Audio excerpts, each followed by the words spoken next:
The 60s was a memorable era for me as a player and a commentator.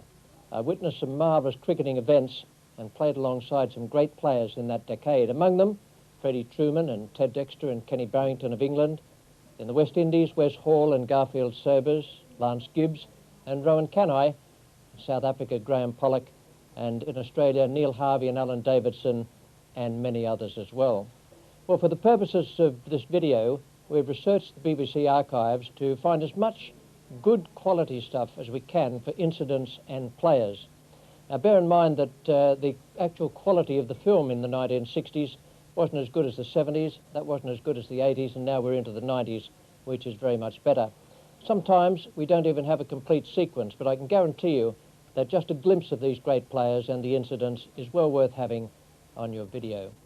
First, though, let's have a look back at another era, back to the 50s, 1956 to be exact, and Old Trafford and Jim Laker, a unique cricket match. That was a series where Ian Johnson skippered Australia. First test at Trent Bridge was drawn, the second was a smashing win for Australia on a green top at Lord's, and the third was a dress rehearsal for Laker and Locke.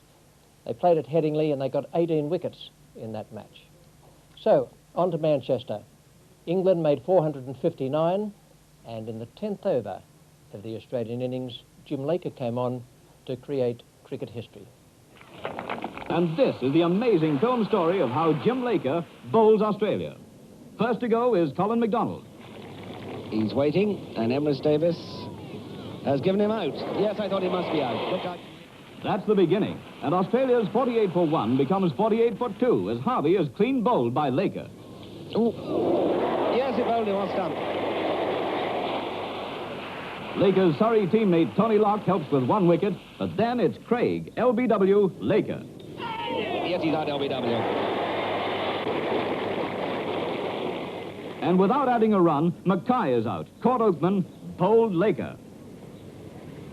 And he's caught by Oakman. They're appealing to the umpire, and Emrys Davis has given him out. Australia 62 for 5, and there's no stopping Laker. Keith Miller goes next, caught Oakman, bowled Laker. Shepherd caught him. 73 for 6 becomes 73 for 7 as the Australians collapse. Richie Benno has a go, but he too becomes a victim of Laker. And he's going to be caught by Statham.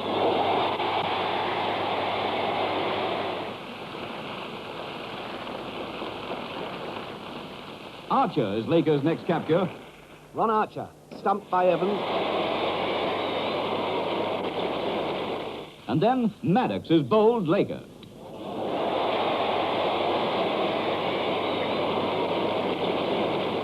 "84 for 9, with Laker bowling himself into cricket history. And he makes sure of it by bowling Ian Johnson, and so takes 9 wickets for 37 runs, something no Englishman has ever done before against Australia.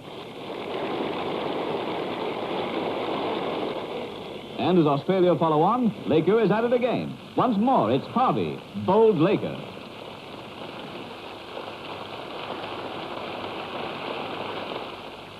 The next day, during a brief spell of play, it's Burke, bowled Laker.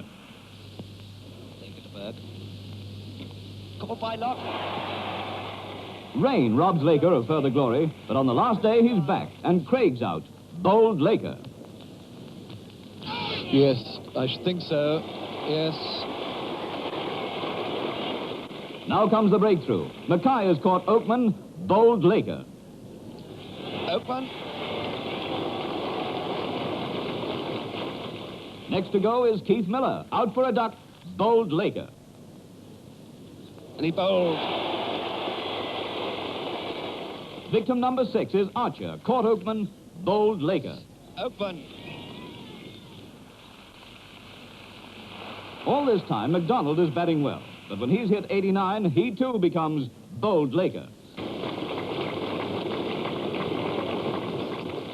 7 wickets so far to Laker, and now it's Benno, bowled Laker. He bowled him. 198 for 8, and all 8 bowled Laker. And 20 minutes later, Linville too falls to the leg trap, bowled Laker. He caught him, is he? Is he out? No.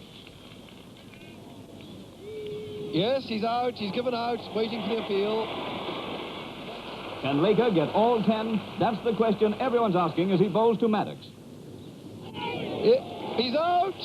10 wickets to Laker. And it's Australia bowled Laker. He's taken all 10 Australian wickets, a feat never done before in any test match anywhere. It's the sporting performance of the year. After a draw at the Oval, England won that series 2-1. In the period up to 1960, England were unbeaten at home. There was a drawn series then in South Africa, 2-2, a 3-0 win against the West Indies, 4-0 over New Zealand, and in 1959, victories in all 5 tests against the Indians. Overseas, they lost to Australia in 58-9, that was 4-0, but they beat West Indies in 59-60 with a single victory in Trinidad. In 1960, the run continued with a 3-0 win over South Africa, and the following year, Australia returned when I was captain. After a draw at Edgbaston, Neil Harvey took over at Lord's for what turned out to be